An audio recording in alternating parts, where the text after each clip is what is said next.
Moving on to the final session of the day, which hopefully been an equally fascinating one, discussing the draft media bill provisions.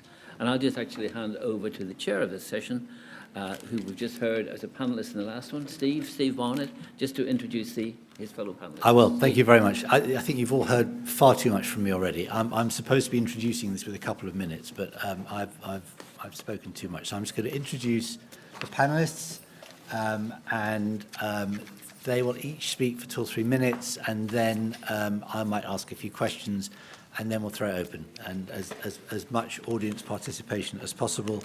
We're going to kick off with Sophie Chalk, VLV. You all know Sophie, who is the master of a meticulous briefing. I have to say, I've worked with Sophie for many years, and I'm always incredibly impressed by the way in which she can put some quite complicated stuff into a couple of pages of briefings. Anyway, Sophie's going to give us an overview of what's in the media bill from the VLV's perspective.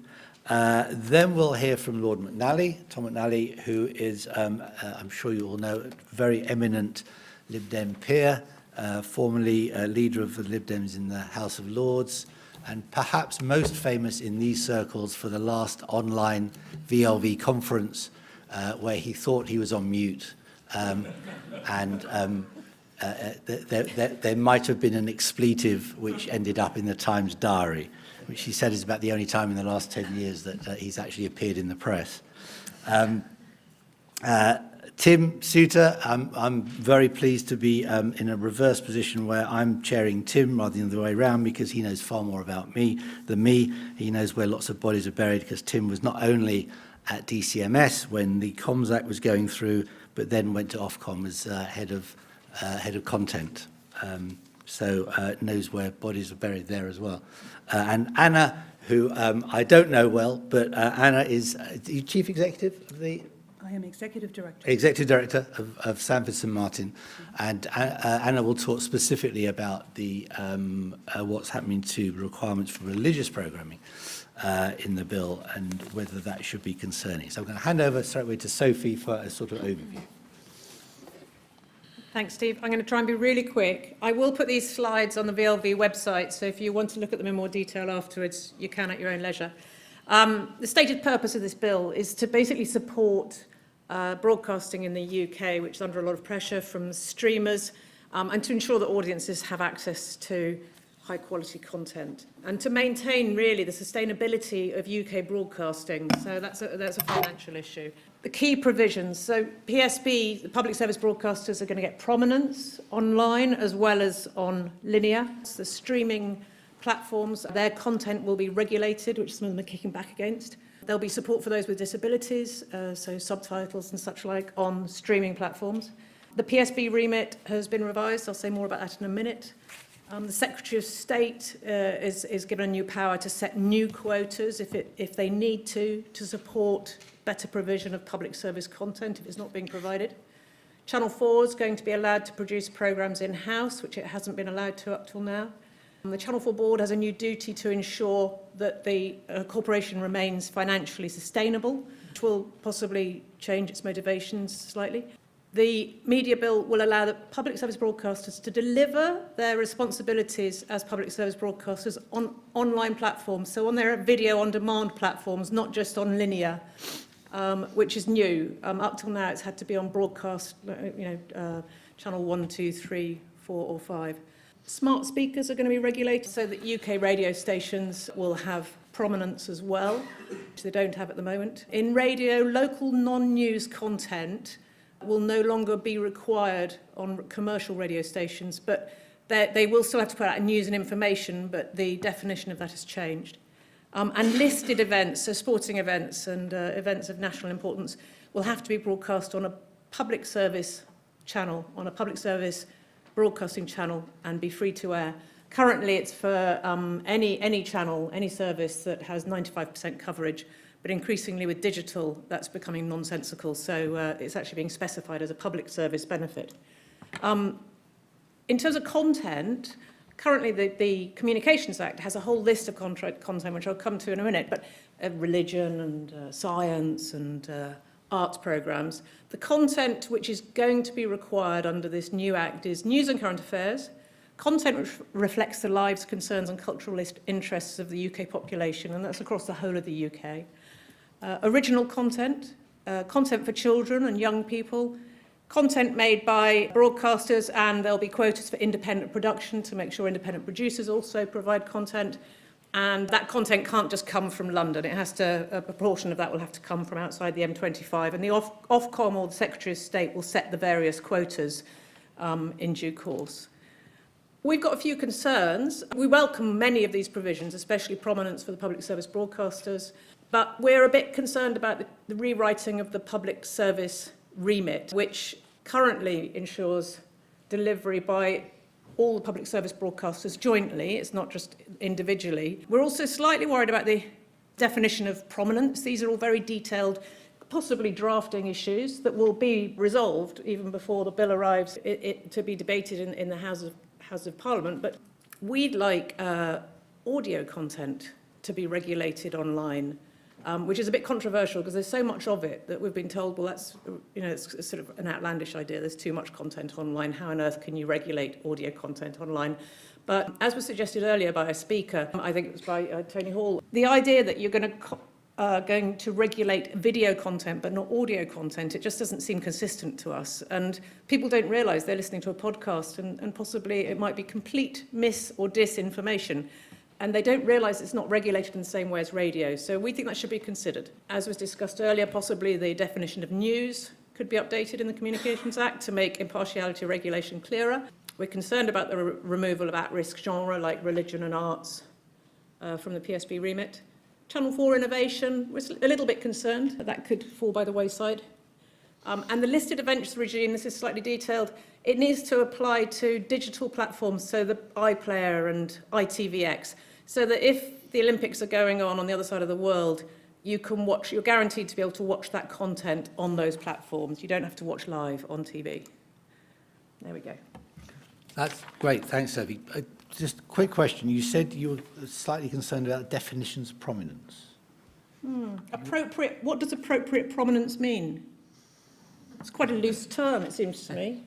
And Ofcom will then devise a code to define what appropriate prominence means.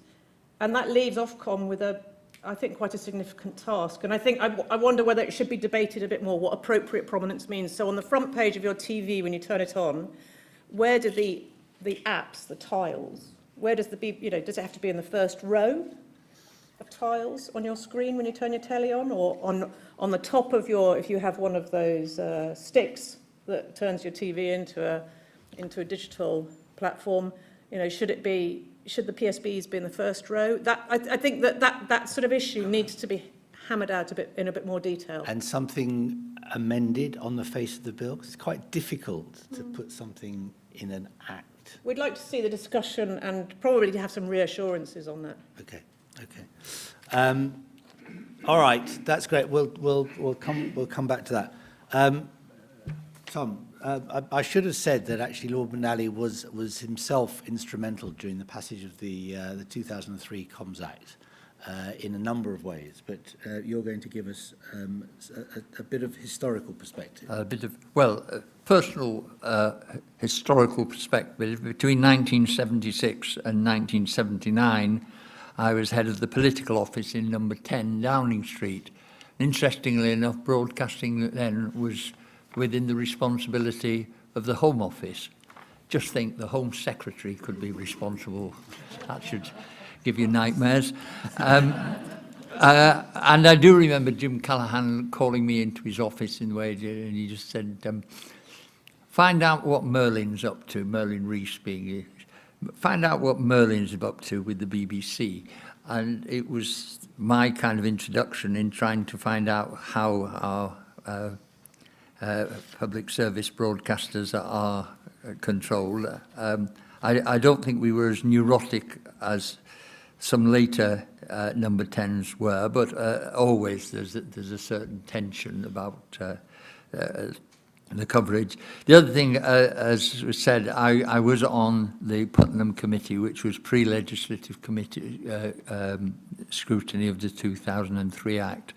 And I do say this, in a career now stretching over 50 years, it was one of the most rewarding things I've ever been on in terms of getting in under the skin of legislation and trying to influence the outcomes. And therefore I do welcome the fact that this Act is going to be subject to pre-legislative scrutiny. That we're not quite sure who and when, but I think the pre-legislative scrutiny is an opportunity for people to influence and shape the Act and deal with some of these vagaries. I agree that prominence is going to be something that's got to be nailed down, because it is going to be key to keeping everybody on board on fulfilling the public service responsibilities of the PSB. I am slightly worried about Channel 4's moving into independent production, because I think one of the unforeseen results of the way Channel 4 was set up was that it did launch our independent sector in a way that was not imagined at the time, but has been massively to the interest of creative industries. So I think, you know, it's the kind of thing that will be looked at. I think there are opportunities, listening to Tony Hall as well, about trying to get some funding system and to stop using the license fee as a kind of brand tub for, you know, being kind to the over 80s or being kind to this or that. That's not what a license fee is there for, and government should stop trying to do that and top slicing the license fee. I would like to see the local democracy reporting experiment, which I think is now beginning to show green shoots in the way you see items covered by the local democracy reporters. But that, again, should be widened out from the BBC. And I'm absolutely certain that the World Service should be paid by a central government grant, because it is part of our soft power right across the board. It isn't, again, a responsibility simply for the BBC or simply for the license fee. But I do think that the way the government has published the bill, the kind of timeline it's given, a pre-legislative scrutiny, makes it all to play for in what's going. But it's going to be a very important battle, because I think what was just said right at the end, there is an attempt to kind of broaden the concepts of truth and accuracy in a way where, you know, and Aaron Bevan said, why look into the crystal ball when you can read the book? And the book is the deregulation in United States has cheapened their broadcasting and cheapened their democracy in a very dangerous way. And the way we get this bill through is going to be a real test of how we strengthen our democracy in the years ahead. Tom, do you think that for that reason there should be something that goes into the bill around strengthening impartiality requirements? Yes, I do. I think interesting, the debate. I thought you were bullies of the poor man from Ofcom. I know, I did feel bad. Yes. I'm going to send him flowers. I'm going to apologise publicly, Adam. Well, I will say this, that one of the things I take out of that Putnam Committee and the 2003 Act, it was the 2003 Act that gave Ofcom a lot of its powers and responsibilities. And at that time, I can remember the pundits saying, oh, well, Murdoch's lawyers will have them for breakfast. Well, they haven't. And I think Ofcom has proved a pretty effective regulator. I slightly worry that almost every problem that the government has, it decides to give to Ofcom these days. But I think it has shown a willingness and an ability perhaps to ingest the political mood, as you say, but let's see if we can make a political mood that can give them more strength. Because otherwise, you will see I'm old enough to remember Murdoch buying the dear old Daily Herald, renamed The Sun. And where did he take it? He took it to the gutter. But he was very successful. And, you know, we see with Fox News, it is very successful. So I do think we've got to use this opportunity to build some of the strengthen and underpin. I mean, Murdoch once called Sky News BBC Light. He meant it as an insult. Yeah. But I think it shows you how the BBC, as the kind of iron pole of our broadcasting, has its influence right through the ecology. I was very interested, actually. I think it was, I can't remember who mentioned, I think it was Tony mentioned Tortoise Media, who reported on yesterday's, I can't remember his name. Anyway, there was a conference yesterday where Barry Diller, who first started Fox News and was very, very close to Murdoch, actually called it's a great shame that will be remembered as the everlasting stain on Murdoch's career, which I thought was There are a few more. There are a few more. But this is from a friend of his, from a mate, as they say down under. Thanks. Okay. There will be time for questions, so we'll come back to that. Tim, as I say, you were there during the passage of the Comms Act. You became the content partner at Ofcom. So you know an awful lot about what happened then. What about where we are now? Are you happy that? Well, you give us your 2 or 3 minutes, and then I'll ask my question. Well, I remember the pre-legislative scrutiny very well, because I literally just arrived in the job from the BBC, and I said to the man who appointed me, well, but you're just about to put a bill through Parliament. I don't know anything at all about how you put bills through Parliament, or anything about that. And he said, oh, don't worry, dear boy, there's a bill team that's doing all of that. You don't have to worry yourself about that. First thing that happened was I was put in front of Lord McNally and the rest of his committee to explain and defend this bill that I'd had very little to do with it up until that moment. So I remember it with some affection. The exam question you gave me, Steve, was what are the significant things from the point of view of content? What are the significant things that change, and are they good or bad? So in some sense, I'm likely to cover a lot of the ground that Sophie covered in her excellent presentation at the top. It seems to me there are probably about 6 things that catch my eye. The first is, of course, the junking of the genre-based definition of public service broadcasting and replacing it with something that's briefer and more audience-focused. Is that a good thing or a bad thing? Well, actually, it seems to me that the genre-based definition that was there before, about taken together all of these genres, was a pretty toothless piece of regulation, as was borne in upon me when I took leading counsel's advice when ITV wanted to change the amount of children's programming that they were going to do. And leading counsel's advice was, well, under the Act, you can certainly, they have to tell you, and you can say what you like to them in public or in private, but you can't regulate them to do anything differently, because that power was not there. So it's just a definition of what was there, but there are very few regulatory teeth underneath it. So does it make a difference? Possibly, but rooting it in audience expectation and meeting the needs of different audiences and audience demands, I'm not sure that that's a significant enough change to be troublesome. Second, extending the range of services that can be used to deliver the PSB remit. That seems to me to be entirely sensible. Limiting things to simply the broadcast channel when we know that viewing has extended significantly beyond the broadcast channel.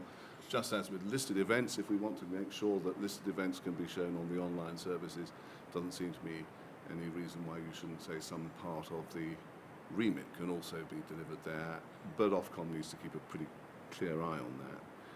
Third, prominence. Obviously, prominence is a really good idea.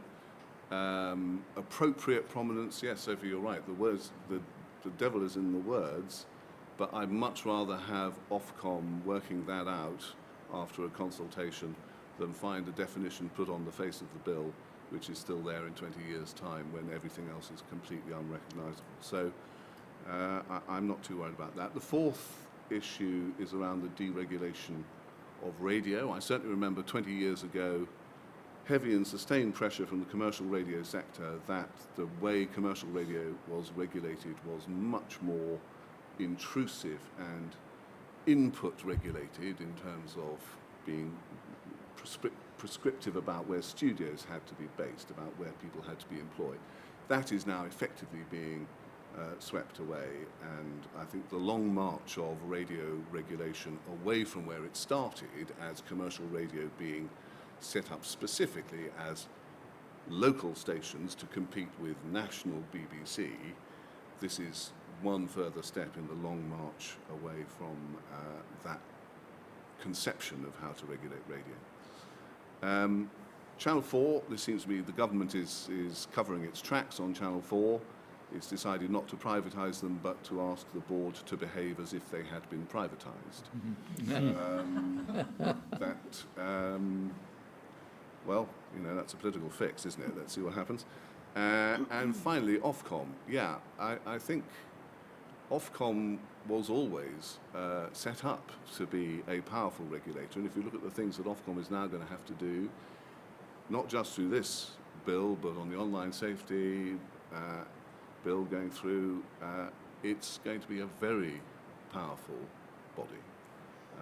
And it's going to be under a lot of scrutiny, not just from people in this room, about how it does. It's got a lot of new things to worry about. And my last observation about this bill is that it is in some senses radical. I remember we were criticised 20 years ago that the internet didn't appear anywhere on the face of the 2003 Act. Well, I think we put that one right this time round. But it's also deeply conservative because it has thrown its lot squarely behind the delivery of public service media by a small handful of public service media institutions. It could have gone in a different way, it could have gone in a distributed way, but it hasn't. It's chosen to stick with what we've got. And that's for debate. Do you think that the, if you look at the sort of the legacy of the public service philosophy which underpinned the 03 Act, and some have argued that 20 years later we don't need it, but do you think that's the spirit of that is still very much there? Is that what you meant by conservative? Yeah, well, this whole bill is about how to support and sustain and keep public service media going in future. So that's the purpose of it. I do think that the spirit of PSB and PSM infuses the whole of the way that media is regulated. The whole of the last panel discussion that you had was actually about what happens when PSB regulation, which is essentially what Ofcom did, was to codify what decent broadcasters did and turn it into a code, and therefore you're regulating the willing. What happens when a regulator like Ofcom has to regulate the unwilling? That's a totally different job. Yeah. And it's much more difficult to do.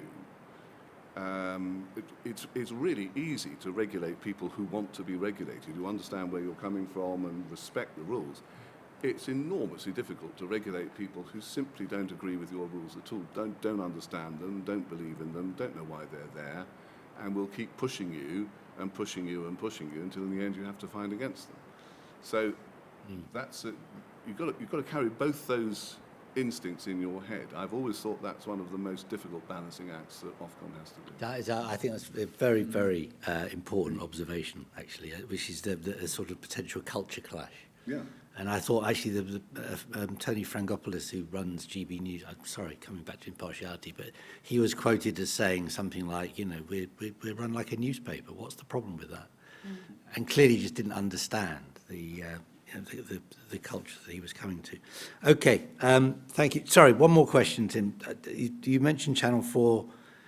I thought that was intriguing, the way you put it, that the government essentially is saying to Channel 4, behave as if you were privatised. But it's only being allowed to make, a measure of its own programming. Do you think that that is a sort of the tip of the iceberg, a sort of a Trojan horse? Well, I think if it had been privatised, it would only have been allowed to make a measure of its own programming Anyway. I mean, I doubt if it was privatised that it would have gone, as it were, the whole hog. There would have been some public service constraints placed around it in terms of policy, and one of those would have been about ensuring support for the independent sector. I've no doubt about that. So I don't know where Channel 4 will end up on making its own shows or not. But that was one of the key issues around privatisation, was that if you were going to privatise it, you'd have to privatise it with the right to make your own programmes and own your own IP.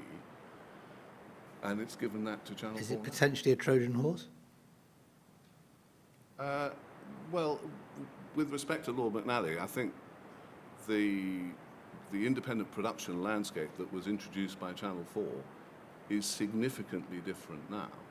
And the challenge for broadcasters who don't own any of their own, or don't automatically own any of their own intellectual property. I mean, intellectual property is one of the issues that obviously doesn't bark in this particular bill. Perhaps it shouldn't, but it will need to bark somewhere. I think that's an increasing challenge for broadcasters to stay viable. Okay, thank you. Anna, very specific issue around religious programs, which is one of those genre which is suddenly disappears from the face of the act. And How do we feel about that? How do I feel? I'm not so pleased. And it's quite interesting hearing you speak to him, because a lot of the things that you find less alarming about the media bill are things that I find quite alarming from my perspective. So just for those of you who don't know us, the Sandford St Martin Trust, we exist as a charity to advocate for public service broadcasting more generally, but very specifically for the place of religious and ethical broadcasting, religious and ethical programming. Now, obviously, it's been 20 years. It's time to have a look at this bill. The broadcasting world has changed massively since 2003, when this act was enacted.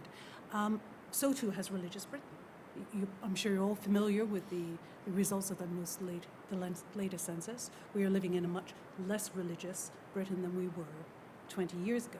Having said that, while Britain may be less, can you hear me? I can see people leaning forward like maybe they can't. While as Britain is less religious than it was, for the rest of the world, completely the opposite thing is true.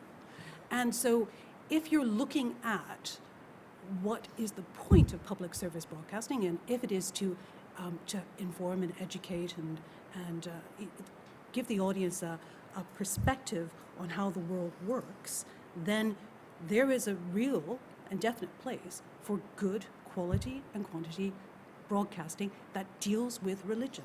Now, that's why, from my perspective, the complete omission of the word religion from anywhere in the draft bill is really very alarming.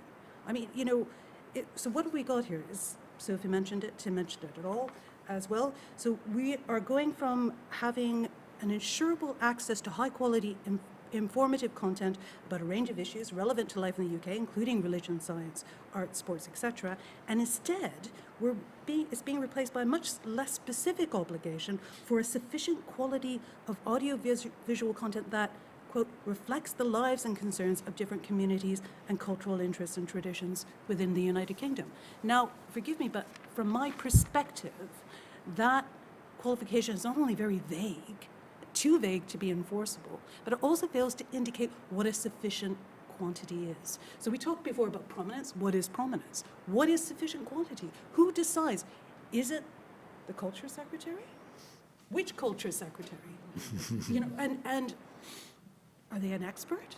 In this kind of detail? I know they have staff, but still. And how, without targets, quotas, or clear obligations around genres, will these things be assessed? Who's doing the assessing? Is it Ofcom? What measure are Ofcom using? So all of these things have yet to be fleshed out. And we can argue that this draft bill is something that may have to last another 20 years. But it's hard for me to understand what the spirit of this act is. And that's, I think, and I don't mean that in a religious sense, I just mean, what is the ethos behind it? Very quickly, I want to share with you what I feel is an apocryphal story. In 2003, ITV successfully lobbied Ofcom for its PSB quotas for arts and religious output to be removed.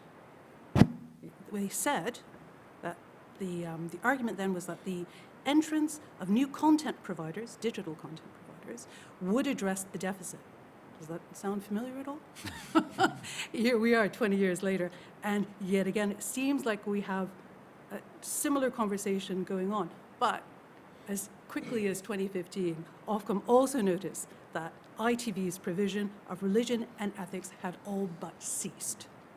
No quota, no programming. No target, no programming. No obligation to do so, why do it? So I think, to be clear, it's not that audiences don't want this content. They do. When religious, quote, religious programming is on the television or on the radio, it gets very decent figures, particularly given the cut and spend. And there has been a massive cut right across the PSBs in what is being spent in this genre particularly, but in all the core PSB genres. So that includes children's and arts. And this Mediatic did some research for Ofcom a couple of years ago. And what they identified was what they called a stark illustration of declines in PSB expenditure on religion and ethics first-run original content. That was a larger drop in religion and ethics than any of the other 12 genres they did, incidentally, but there was a drop in all of them. And they said, this decline is in effect a best-case scenario, particularly in the context of distressed PSB genre types. As revenues decline and broadcasters seek to shave costs in line, they will continue to be incentivized to spend disproportionately on popular genres, reducing to a bare minimum their expenditure on specialist genres. There will be no incentive to make more than the regulatorily imposed number of hours in pure PSB genres where quotas exist, or to spend more than the bare minimum per hour. Now, just to be clear here, I think the house is on fire, right? The broadcasters tell us they've got the blaze under control. It's fine. Ofcom, having warned everyone that the electrics have been dodgy for years, are now showing up the scene with a small bucket of water.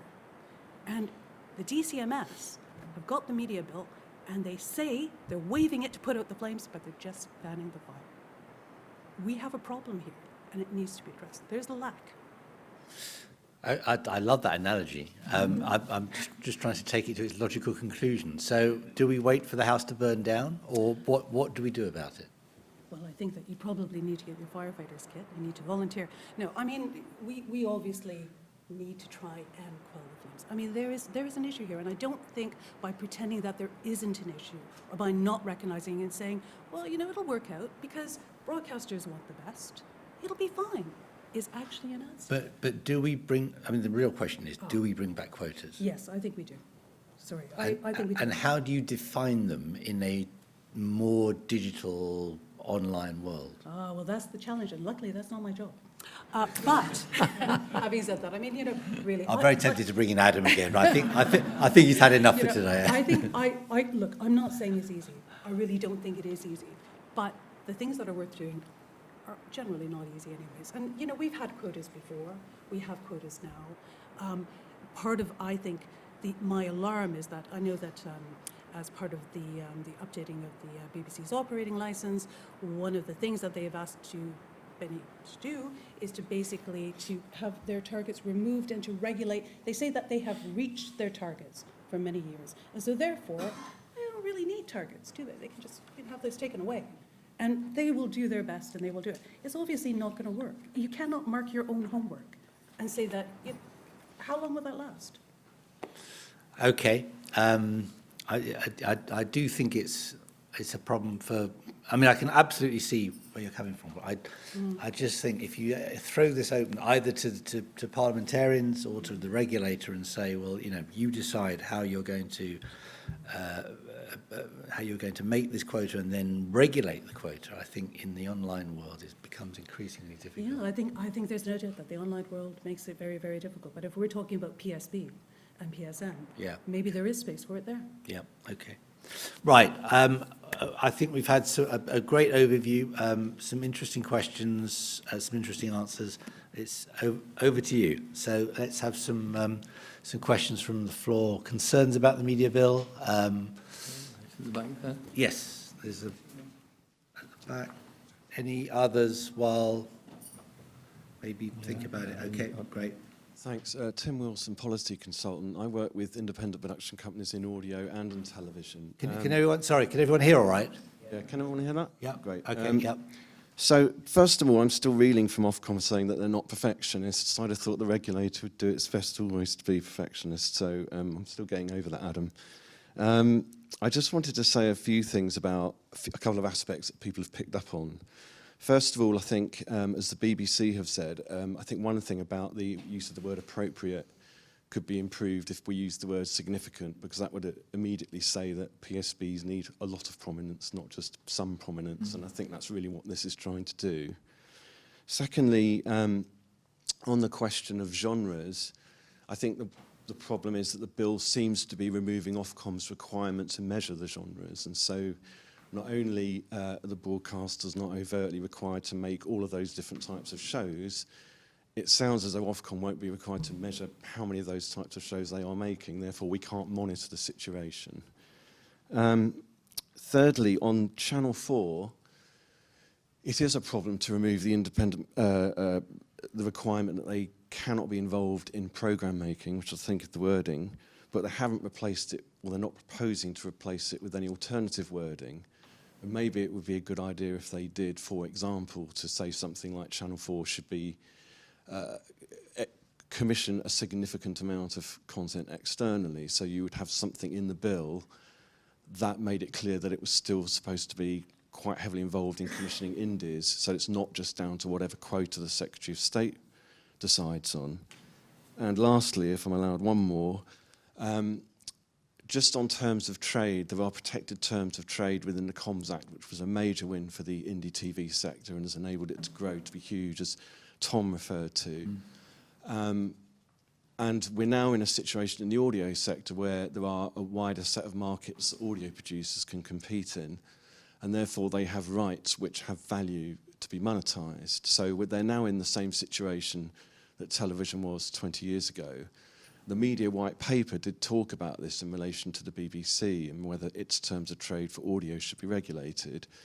I think there's an argument that actually that could extend to the other PSBs, because actually, yes, they're essentially producing TV, but you do have ITV commissioning a Love Island podcast, which regularly tops the charts when that's on, and other broadcasters are looking to have podcasts which support their content. So I think if this bill, given we only get one of these every 20 years, gets into it, that you need those regulated terms of trade for audio commissions, i.e. commissioning podcasts and so on from the independent sector, then you are future-proofing independent producers' property rights in the audio sector. I hope all that made sense. Sorry, can you just clarify that last point? Yeah, sure. What are you asking for in terms of what might be in the bill? You're asking, you want PSB's ability to commission podcasts related to their programmes to be circumscribed, or? Well, if you look at the 2003 Act, as Tim will tell you, because I was in a meeting once when he was at DCMS and he walked in, and it was a BSAP meeting, Tim, and you walked in and told everybody that those clauses were going in. There are regulated terms of trade which say that the way that the PSBs do business with independent production companies, there are certain things that they cannot just take the rights from the producer. They have to buy a license, and then the producer is paid for the programme, and the broadcaster keeps the license for a while, but the producer retains the IP, which after a certain period of time allows them to take it elsewhere. But in the meantime, they can also do different things with their international rights and so on. That's what's really grown the TV sector. Yeah. So in audio, you've now got a situation where BBC might commission a podcast, and the podcast producer wants to distribute that internationally in other ways, or take it on the road, or make a book, or do whatever you can do with podcasts. And those rights need to be protected. Okay, sorry. So you're saying apply the terms of trade that have been applied to the TV industry to audio? Okay. I thought it was the other way around. I thought you were saying that it was about time we relaxed some of those terms of trade. Absolutely Because we've got not. too many global indies who are worth more than broadcasters. No. You're not saying that. That's Okay. Because there are, I mean, that is the other side of the argument as well, isn't it? Somebody, you want to... No, I just, I mean, it is true. I mean, originally, with the indies, you were always being presented with some poor ex-student working in a garret in Edinburgh on these indie programmes, and they needed all the help they could get. And, of course, that's no longer the picture of the indie sector. But it's still a massive contribution to our creative industries, and it shouldn't casually be undermined. That's all, as I was saying. Well, that Garrett student is now a multi-millionaire. Yes. But the point is, there are new Garrett students coming through. It's about new entrants to market. Fair It's point. about Yeah, competitiveness absolutely. and new talent. Yeah. No, I think that's very interesting. Sophie, significant prominence rather than appropriate.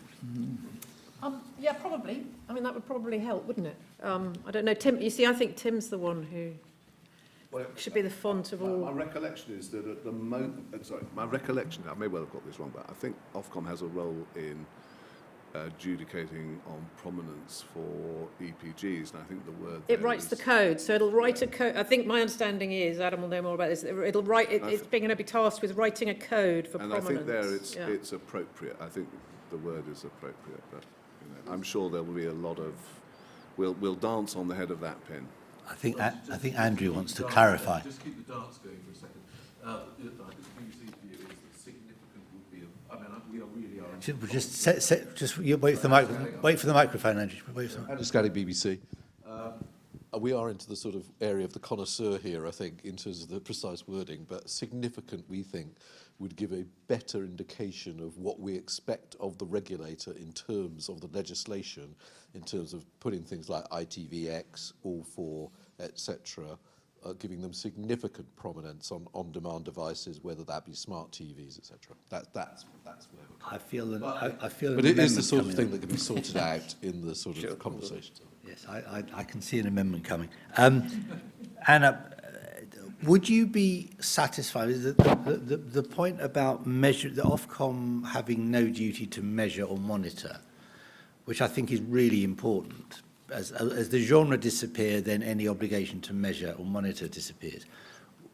As a sort of compromise, would you be happy with an obligation for Ofcom to monitor those kind of legacy genre, if not an obligation to impose quotas? How does that have teeth on it, sir? Well, according to Tim, Ofcom doesn't have teeth anyway to be able to impose programming obligations. Well, does Ofcom have teeth? Does Ofcom have teeth? I think probably why have it if it doesn't have teeth to begin with? I mean, it does have influence. There is still, despite the fact that we are in a digital reality now, with multiple platforms which can happen all over, sort of on all sorts of different levels, they do have some power, and they can investigate, and they can come back, and we're talking about sort of a broadcast culture that we already have in this country. So does Ofcom have teeth? Yeah, I think it does. Whether you can call it soft power if you want, in the same way that the BBC World Service has a degree of soft power in the rest of the world. So yes, it does have teeth. Would it be enough? Only if it is enforceable to some degree. Only if they can come back and say, you've got to do better. You've got to do better. And then somebody has to come back and say how they're going to do better. So monitoring alone, well, that's nice. I mean, they told us in 2015 that ITV is no longer doing any religious broadcasting. So I'm offering you a compromise, but you're hanging on for the quota. You're I'm hanging on for the quota. All right. As a program maker, I don't like quotas. I don't like being told what to do. I really don't. I Okay. can understand why broadcasters don't want that. But, like I said, we are in a situation where this is not the Wild West, or is it the Wild West? Tim, interesting what you said about not being able to oblige ITV to make children's programs despite genre being specified.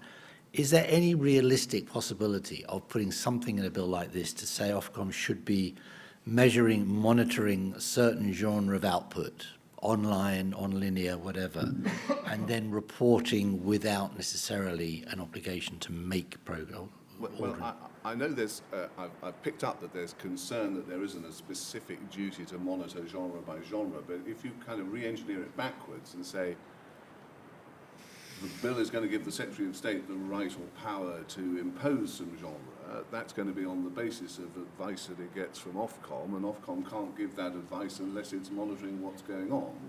So I think de facto, in order for Ofcom to make any kind of meaningful report, it is going to be telling you something about the composition of the sort of stuff that public service media companies are making. Otherwise, it's a meaningless provision for the Secretary of State to have this sort of appendix of a power that says I can make a quota. So you think it's implicit in the bill? I'm not saying that it shouldn't be made more explicit. Okay. But I am saying I don't quite see how you could join those dots together without Ofcom doing some of that work, whether it was statutorily charged to do it or not. Okay. Does Ofcom need to be given the task, perhaps, of defining if the clauses, if 264 in the Communications Act is wiped out, which is what is being proposed, many of those clauses which define religion, science, history, etc. Should Ofcom be tasked with defining what PSM, public service media content, is beyond the definition in the new bill? Because the definition in the new bill, it defines it. It says it's current affairs, it's news, it's children's. Children's wasn't in the 2003 Act, there was it? Famously. So, now children's is in because a noise has been made about it for so long, but still implementing that is difficult because it's across all the public service broadcasters. So ITV doesn't actually have to deliver any children's because it could just be delivered by Channel 5 and the BBC, which is the current situation. So the BBC ends up delivering all religious broadcasting potentially. Is that what we want? I think that's just the question we have to ask. Okay, we've got two questions. I'm quite conscious of the time, but we're going to go over at least 5 minutes because we started late. I think, so sorry, can we start there, behind you, Paddy? Yeah. Thank you. Matt Payton from Radio Centre, the industry body for commercial radio. I just wanted to strike a slightly different note in what appears to have been, I think, so far a slightly downbeat assessment of the bill.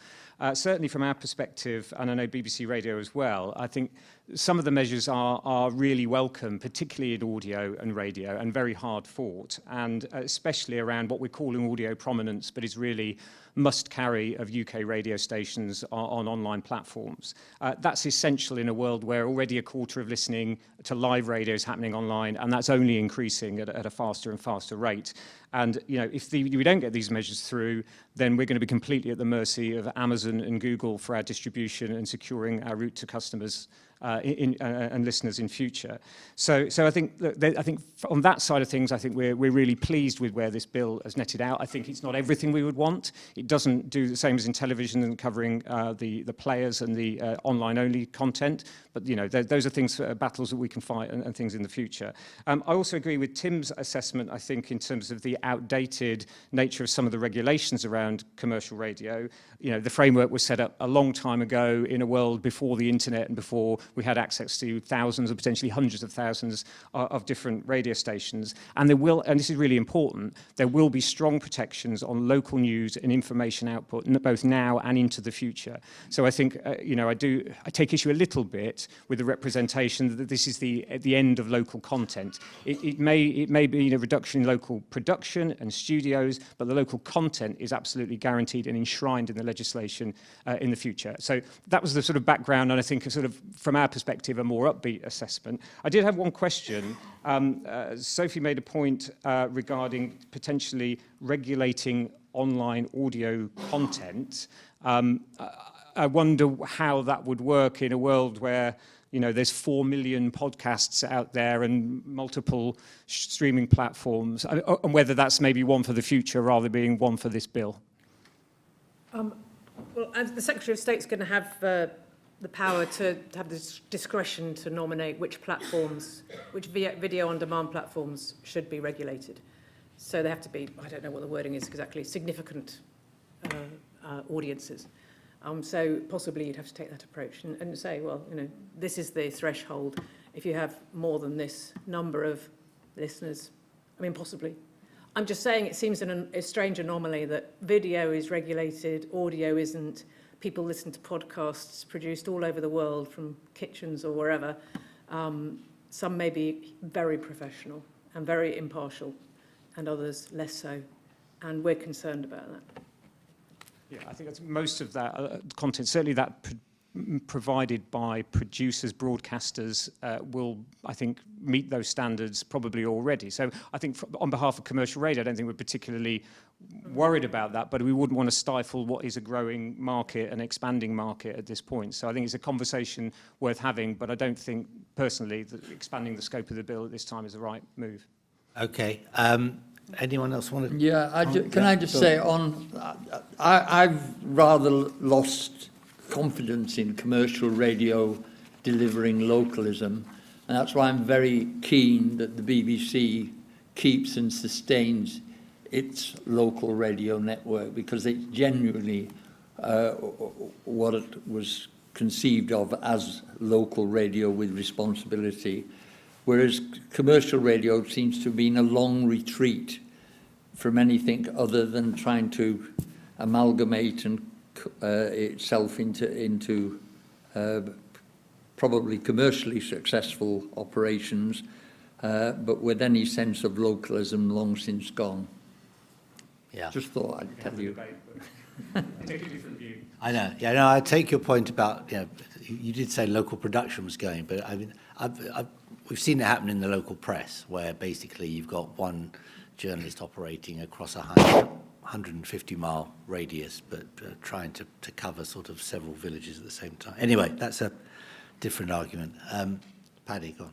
I don't have a question. I have a brief observation going back to Lord McNally reminding us that broadcasting used to come under the Home Office, and then giving us the delightful thought that that would mean Suella Braverman as the Minister in charge. Of course, before the Home Office, it came under the Postmaster General, and what I was told was that the reason it was switched to the Home Office was that Harold Wilson didn't want to give responsibility to the then Postmaster General, who was one Tony Benn. That is correct, is it? Absolutely true. Okay. Thank you. Yeah, I think that is. I think we've got one question from Stuart. Is there anyone else before we wind up? And one over the... Oh, okay. Okay, let's start at the back there, and then Stuart, we'll have to kind of make it brief. Yes. Thank you. I just wondered if the panel could say, was there anything they were expecting to see in the bill that hasn't appeared? And if there was one main thing they'd like to see change, what would it be? Oh, that was going to be my final question. Okay. But that's a great question. Let's go with that now. That's very good. So, one thing that you would like to see in there that isn't in there, and anything that should be in there that isn't. Sophie. I think I'm going to. There are quite a few things, but I think probably online audio regulation. Sorry, apologies, but we can dream, can't we? Tom. I would like to see the abandonment of Section 40, which is the last remaining pledge of Leveson, still on the statute book, retained there. Until we have a government that would return to those matters. And otherwise, just to remember, I think Patrick's research proves, with all the grumbles about straitjackets and regulation, broadcast news is far, far more trusted than print news, and with very good reason. And what we have in the integrity of our broadcast news, we should try and protect.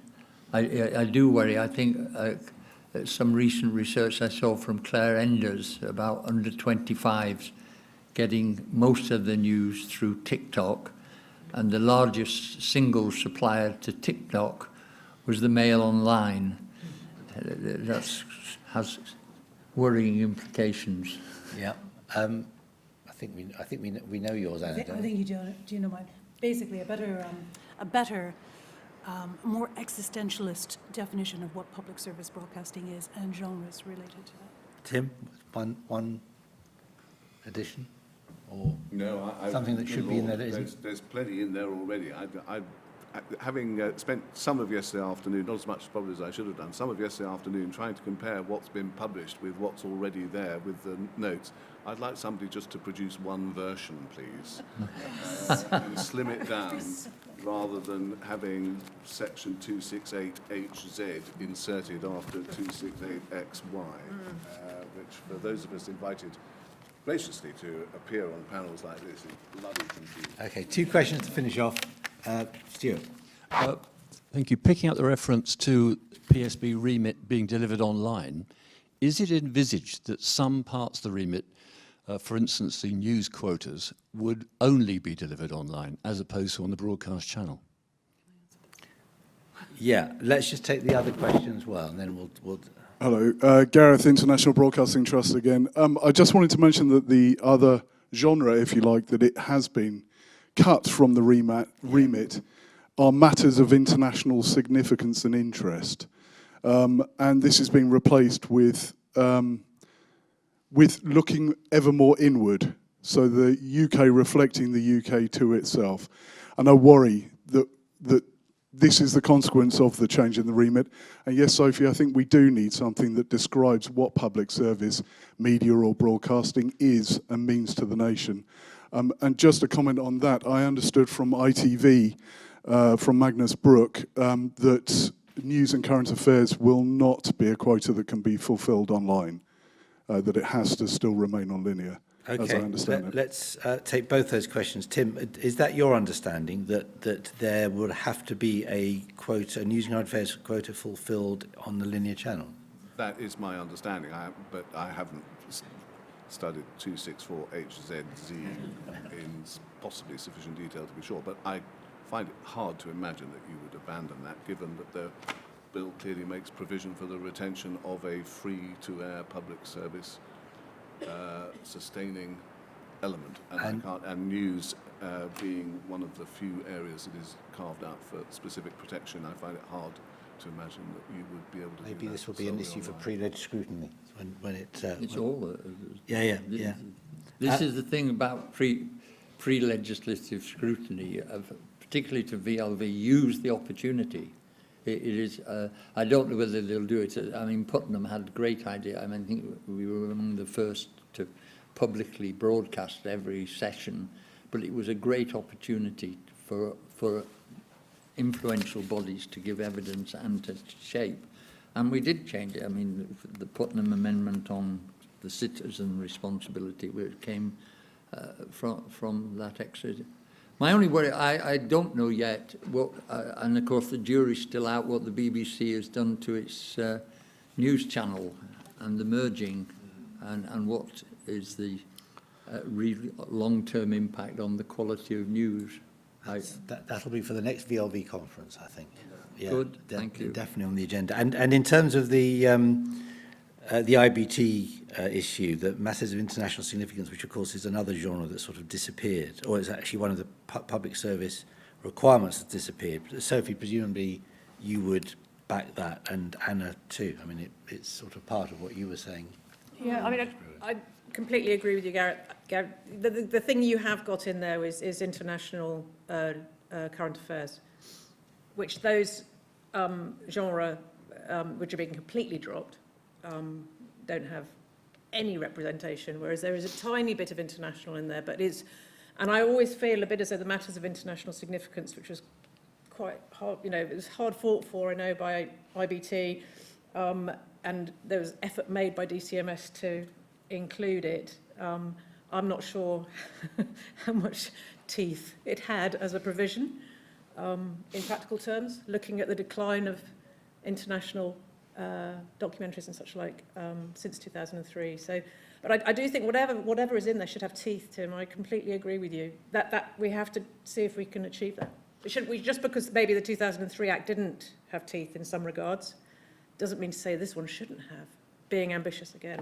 So. Okay, I'm going to wind it up there because tea and biscuits are waiting. There's one issue that I haven't come to and I really wanted to, which was the issue of spectrum. And that's a kind of word that you say sometimes and people immediately fall asleep. So exactly, which I can understand. But there is a major conference in November, international conference, where there will be big decisions made on what's going to happen to the spectrum that is currently used for broadcasting. And there are real pressures from other countries to make that spectrum available on what's called a co-primary basis, so it'll be available to telecom companies as well as to broadcasters. Ofcom has made it clear that it favours no change, as has DCIT, the department, which is reassuring. But I think, again, that's an issue that we need to watch, and we need to watch out for Ofcom and DCIT actually putting their money where their mouth is and going there and banging the table and saying, we mean no change, because even now, what the UK says and does is still influential. I'd like to thank our panellists for a great session, questions as well, but thank you very much to all of you. Thank you.